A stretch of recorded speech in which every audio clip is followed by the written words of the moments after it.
What's up, nerds, and welcome back to week 2 of 52 of 30.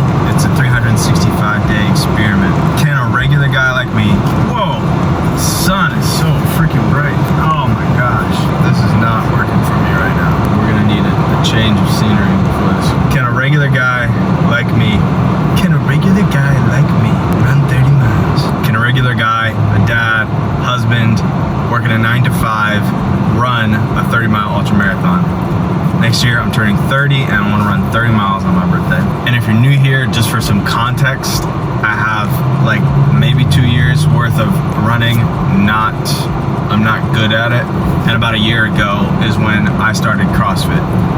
And so my training will consist of strength training through CrossFit workouts, and a running schedule. Couple updates. My back woke up feeling great, and I actually just finished my first day back at CrossFit in 3 weeks and no back pain. So I'm feeling really, really hopeful.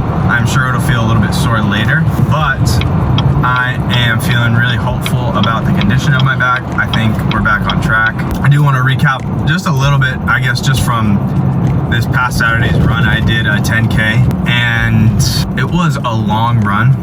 And if I'm being honest, it made me really nervous to run 30 miles because it was extremely difficult. Right now, I'm just chalking it up to not fueling properly.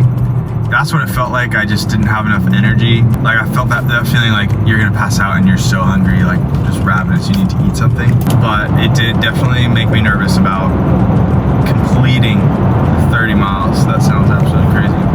Still. Also, something I'm just a little concerned about is volume. I went to CrossFit this morning and I do already feel pretty tired. I'm nervous about having gas in the tank for tonight's run, and this schedule just kind of being a sustainable thing. So I just need to up the game in self-discipline to fuel and prepare myself and my body better for the volume of training, and I think I should be good. Let's roll the footage from today's CrossFit workout, and then I'll take you into this evening's 4-mile easy run.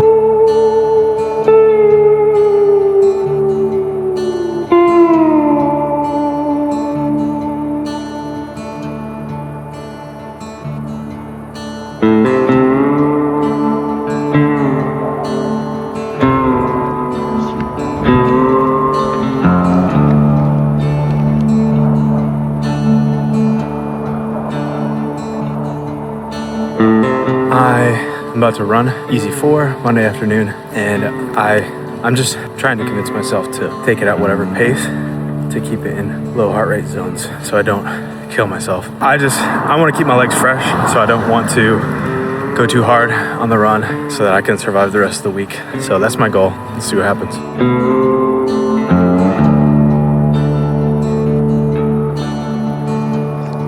Just wrapped up 4 miles. Pace was 11:39. Average heart rate was 154, max 170. So I did a pretty good job of keeping to a low heart rate. It was mostly zone 3, stretching in a little bit of zone 4 towards the end. And the training effect was base 3.4 aerobic. That's perfect. It's exactly what we were looking for. So very happy with that run. Legs actually felt pretty good. Just a little bit of knee pain, a little bit of hip pain, but I feel like it was nothing out of the ordinary. So.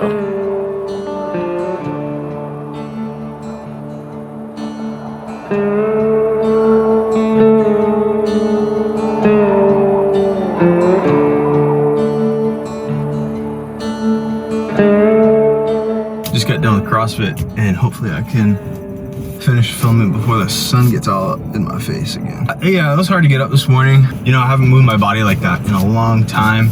Yesterday I doubled up with CrossFit and a 4-mile run, so my body really needed sleep, and just with everything I had to do yesterday, I didn't get in bed I didn't go to sleep until, I don't know, what was it, like 10:30, which means I probably didn't fall asleep until like closer to 11. So I didn't get enough sleep. I got like, I think just under 7 hours of sleep. And with the way that I'm moving my body, it needs to be 8 plus probably, at least on double training days. So long story short, I'm tired. CrossFit was hard. I did not get enough sleep, and towards the end of the workout, when it was deadlifts again, in the workout. So it wasn't like super heavy, but in the workout it was deadlifts. And first round was fine. In the second round, I did a couple deadlifts and I felt that same weird feeling. It didn't hurt, but it was just like a tightness in my back. I feel like that's my body just guarding whatever that neurological, psychological thing is. I feel like it was mostly that and not like there's an actual knot or something going on in my back. But I really wanted to keep going. I really wanted to push through the workout, but I don't want to be injured for another 2 or 3 weeks before I can do anything. So I stopped myself. There was only 2 minutes left in the workout. At least it wasn't like the first thing that happened in the workout, so I didn't feel too bad about it. I'm gonna see if it's still bothering me way later today. If it's not, if I'm feeling okay, I'll do my tempo run.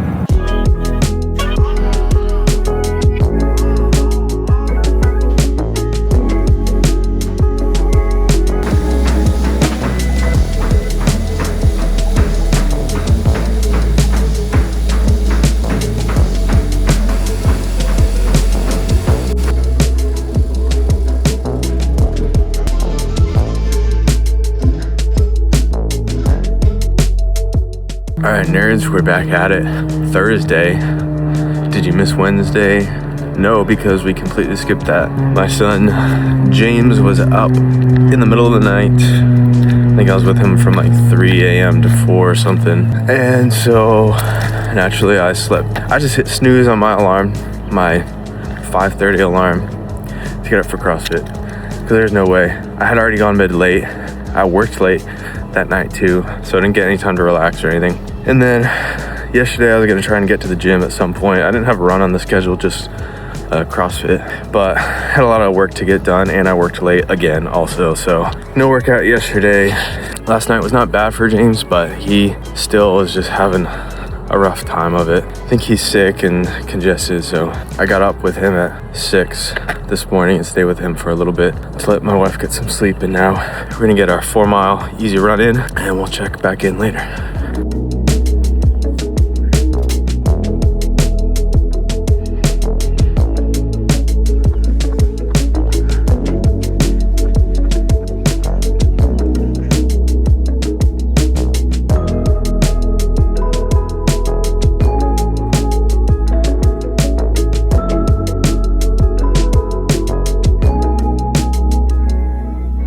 It's like 2 hours after the run. Some interesting things happened there for me. The most interesting thing was my glucose just absolutely tanked. I think technically went into like hypoglycemia, whatever that is. Also, I don't think I mentioned this yet, but a couple days ago I got a little CGM to monitor my glucose just for fun, for data, because I like data and I'm a nerd like that.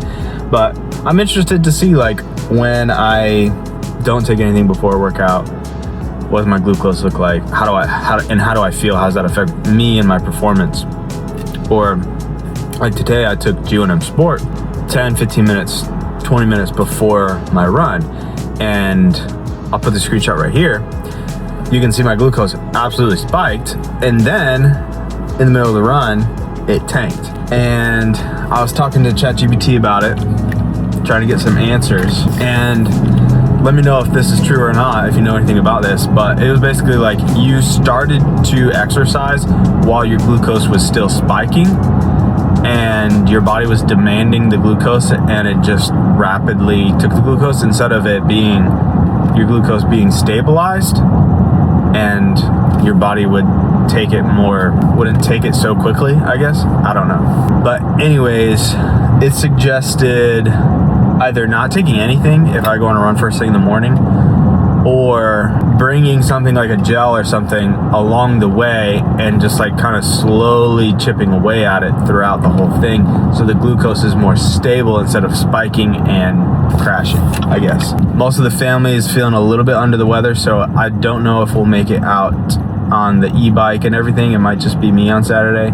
We'll see. I want to try and find somewhere to switch it up instead of running in the same place every time. So hopefully if we don't hit the trail in Auburndale, then I can find somewhere else to go for a nice little stroll. And hopefully I'll catch you tomorrow at CrossFit. Maybe not, based on the way that James Jr. has been sleeping lately, so we'll see. It might be a workout in my garage, but yeah, we just do what we can when we can, and that's how we make it through.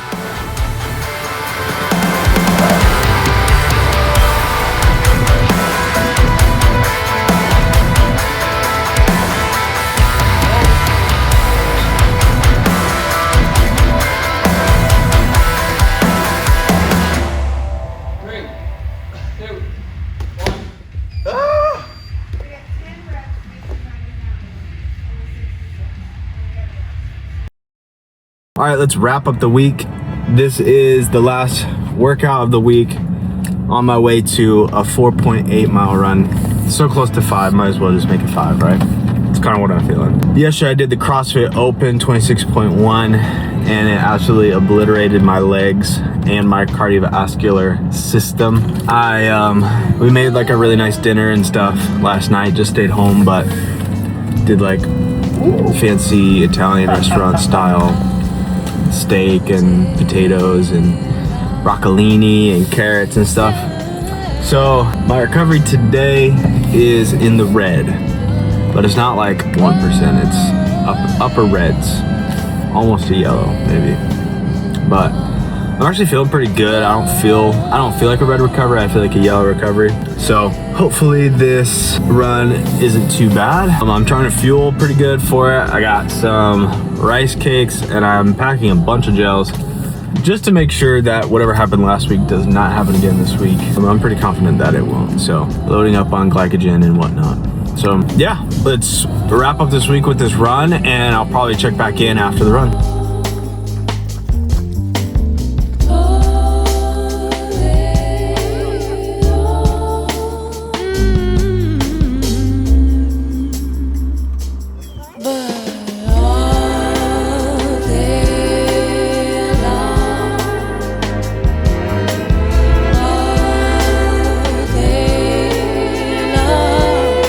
That wraps up week number 2.